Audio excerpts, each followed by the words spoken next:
बिस्मिल्लाहिर्रहमानिर्रहीम। अस्सलाम वालेकुम प्यारे viewers, welcome to tips and tricks hub. Washroom के ड्रेन की जाली के ऊपर ये पाउडर डालें और अपने हज़ारों रुपए की बचत करें। अगर आपके घर कच्चे आम आ गए हैं और आप उनको वेस्ट करने का सोच रही हैं तो ये वीडियो आप ही के लिए है। ऐसी टिप बताऊंगी कि ये कच्चे आम बिल्कुल रेडी टू ईट हो जाएंगे। इसके अलावा बहुत सारी ऐसी टिप्स होंगी जो कि आपके वक्त की, आपके पैसों की बचत करेंगी। तो वीडियो को प्लीज़ फुल वॉच कीजिएगा और स्किप बिल्कुल ना कीजिएगा। चलते हैं आज की ज़बरदस्त वीडियो की तरफ। आज की मेरी टिप नंबर 1 बहुत ही ज़बरदस्त है और इस तरह के टी बैग्स को लेके आए। तो होता क्या है कि इस तरह के टी बैग्स जब हम कप में डाल के टी पी रहे होते हैं तो क्या होता है कि ये टी बैग्स बार बार कप के अंदर गिर जाते हैं, या जब टी की सिप लेते हैं तो ये टी बैग्स बार बार मुंह में आते हैं और इरिटेट करते हैं। तो आपने इस प्रॉब्लम का सलूशन ये करना है कि जो कप में आप टी पी रहे होते हैं उस कप के हैंडल के इर्द गिर्द आपने इन टी बैग्स के हैंडल को अच्छे तरीके से लपेट देना है, जिस तरह से मैं आपको वीडियो में शो कर रही हूँ। तो इससे ये होगा कि टी बैग्स एक साइड पे फिक्स रहेंगे और आप अपनी टी को इजीली इंजॉय कर सकते हैं। ना तो ये कप के अंदर गिरेंगे,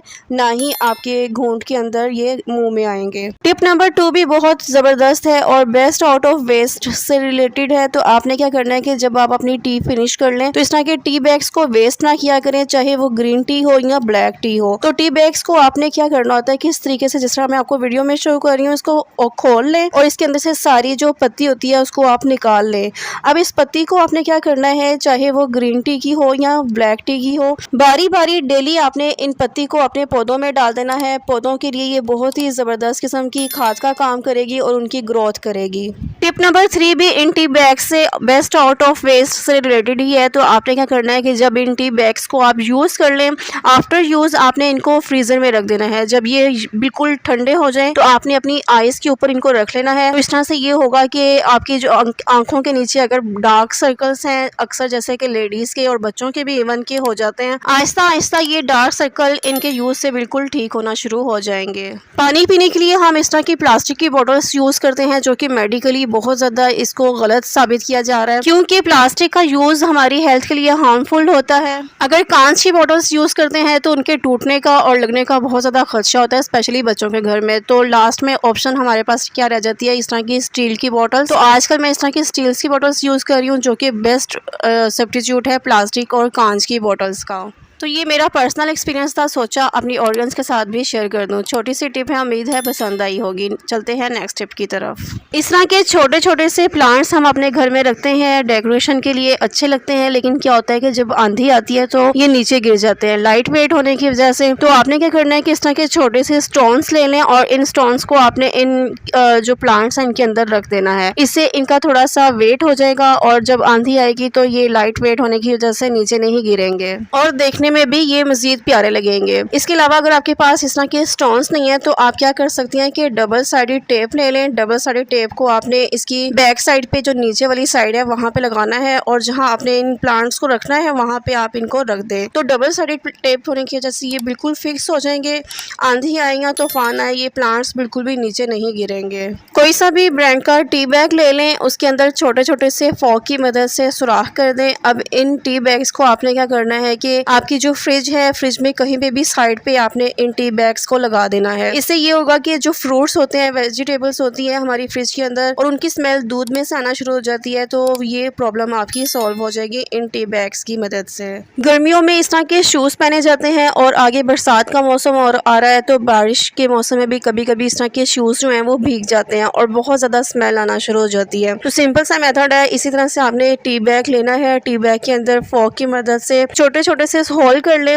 अब इन टी बैग्स को आपने अपने शूज़ के अंदर रख देना है। एक टी बैग को एक शूज़ के अंदर, इसी तरह से दूसरे एक और टी बैग ले लें और दूसरे शू के अंदर रख देना है। इस तरह से ये होगा कि आपकी शूज़ में से अगर स्मेल आती है तो ये प्रॉब्लम बिल्कुल सॉल्व हो जाएगी। ये tea bags one time use के लिए नहीं होंगे, बल्कि आप 20 to 25 डेज तक आप इन्हीं टी बैग्स को यूज़ कर सकती हैं। मीन्स कि जब आप शूज़ उतारें इन टी बैग्स को रख दें और जब आप पहने तो इन टी बैग्स को आप संभाल के रख लें। अगेन जब आप शूज़ उतारें तो इन्हीं टी बैग्स को जो आपने पहले यूज़ किए होंगे वो 20 to 25 डेज तक आप इसी तरह से यूज़ कर सकती हैं और आपकी जो स्मेल शूज़ में से आती है ये प्रॉब्लम बिल्कुल आपकी सॉल्व हो जाएगी। हाथ और चेहरे के गैर ज़रूरी बालों को उतारने के लिए लेडीज़ इस तरह के रेजर्स यूज़ करती हैं। वैसे तो इन रेजर से यूज़ करने से बाल बहुत ज़्यादा थिक आते हैं और इनका वैसे भी यूज़ नहीं करना चाहिए, लेकिन ये टिप उन लोगों के लिए है जो कि यूज़ करती हैं। तो आप जब भी इन रेजर्स को यूज़ करती होंगी आपने ऑब्जर्व किया होगा कि आपकी स्किन बहुत ज़्यादा ड्राई हो जाती है और छोटे छोटे से दाने भी निकल आते हैं। तो सिंपल सा तरीका है इस प्रॉब्लम से बचने का। आपने क्या करना है कि जब भी इन रेजर्स को यूज़ करना है तो थोड़ी सी वैसलीन ले लें।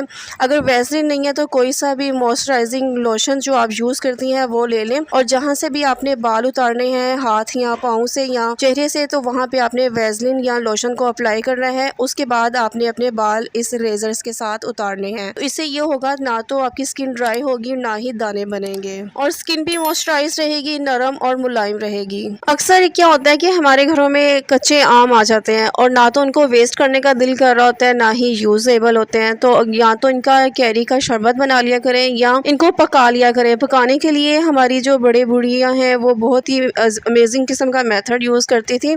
उसी मेथड को मैं आज आपके साथ शेयर करूँगी। तो आपने क्या करना है कि कोई प्लास्टिक का बर्तन ले लें या कोई गत्ते का जैसे डब्बा होता है, बॉक्स होता है, वो ले लें। अब इसके ऊपर आपने बेस्ट तो ये है कि न्यूज़पेपर बिछा लें। मेरे पास न्यूज़पेपर नहीं था तो मैंने टिशू बिछा लिया है। टिशू का या न्यूज़पेपर का रोल ये है कि वो जितनी भी नमी होगी उसको एब्जॉर्ब कर लेगा। इसके अलावा न्यूज़पेपर की इंक भी किसी भी चीज़ के पकने में हेल्प करती है। अब आपने 3 से 4 अनियन लेने हैं, प्याज लेने हैं और उनको चारों कोनों के अंदर रख के इसके अंदर जो कच्चे आम जिनको आप पकाना चाहती हैं वो रख दें। अब इस बॉक्स को आपने किसी अंधेरे में 3 से 4 दिन के लिए रख लेना है। 3 से 4 दिन बाद जब आप इस बॉक्स को निकालेंगी तो देखेंगी कि आम बिल्कुल रेडी टू ईट हैं, बिल्कुल सॉफ्ट हो चुके हैं और बिल्कुल मीठे हो चुके हैं। अभी तक आप मेरी वीडियो देख रहे हैं, डेट्स मीन कि आपको वीडियो पसंद आ रही है तो प्लीज़ वीडियो को लाइक ज़रूर कीजिएगा। न्यू है चैनल पे तो चैनल को सब्सक्राइब भी कीजिएगा। चलते हैं नेक्स्ट टिप की तरफ। नेक्स्ट टिप मेरी इस तरह की जो सुराख वाली बास्केट होती है जिसको हम प्याज या आलू वगैरह रखने के लिए यूज़ करते हैं,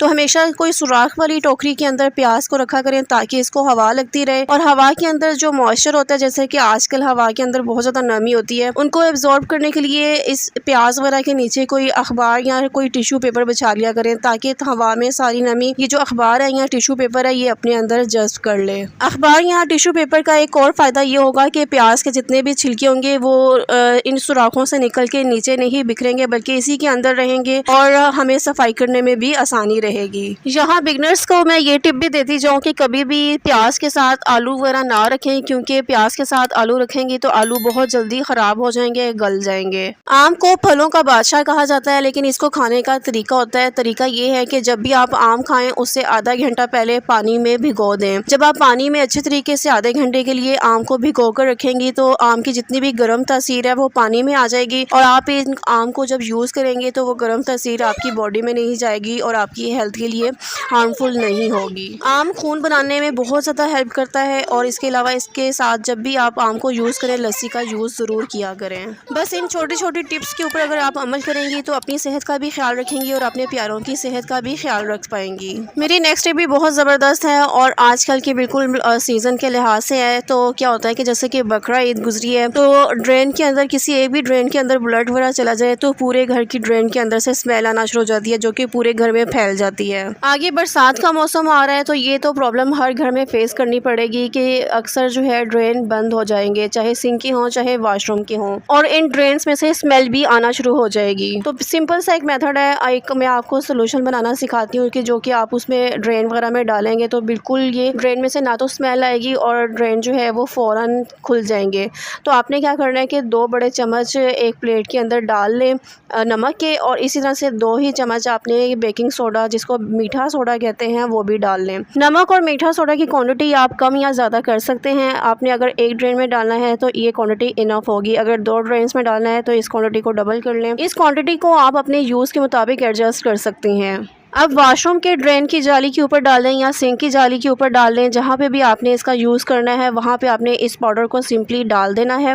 सारे पाउडर को आपने किसी एक ड्रेन के ऊपर डाल लें अच्छे तरीके से, जिस तरह से मैं आपको वीडियो में शो कर रही हूँ। जस्ट आपने इस तरह से जाली के ऊपर इस पाउडर को डाल देना है। नेक्स्ट इसके ऊपर जो आपने चीज़ डालनी है वो भी आपके किचन में मौजूद होगी, जो कि है वाइट विनीगर यानी सफ़ेद सिरका, और आम हमारे ये चाइनीज़ खानों में भी इस्तेमाल होता है। इसको आपने आधा कप इस पाउडर के ऊपर डाल देना है। तो ये बहुत ही ज़बरदस्त किस्म का मीठा सोडा के साथ रिएक्ट करेगा और जितने भी ड्रेन बंद होगा या स्मेल आ रही होगी बिल्कुल ये प्रॉब्लम आपकी सॉल्व कर देगा। ड्रेन के ऊपर इस सोल्यूशन को आपने आधा घंटा तक रखना है। आधे घंटे बाद जब आप इसको ड्रेन आउट करेंगी, पानी खोलेंगी, तो ड्रेन चाहे वॉशरूम का बंद हो या सिंक बंद हो, आपकी ये प्रॉब्लम सॉल्व हो जाएगी और स्मेल भी बिल्कुल ख़त्म हो जाएगी। उम्मीद करती हूँ कि वीडियो पसंद आई है। अगर वीडियो पसंद आई है तो प्लीज़ वीडियो को लाइक कीजिएगा, चैनल पे न्यू है तो चैनल को सब्सक्राइब भी कीजिएगा। टिप्स को अपने फ्रेंड्स एंड फैमिली के साथ शेयर भी कीजिएगा ताकि वो भी इन टिप्स से फ़ायदा उठा सके, और अच्छा सा प्यारा सा कमेंट करके फीडबैक भी ज़रूर दीजिएगा। टेक केयर, स्टे ट्यून्ड, अल्लाह हाफिज़।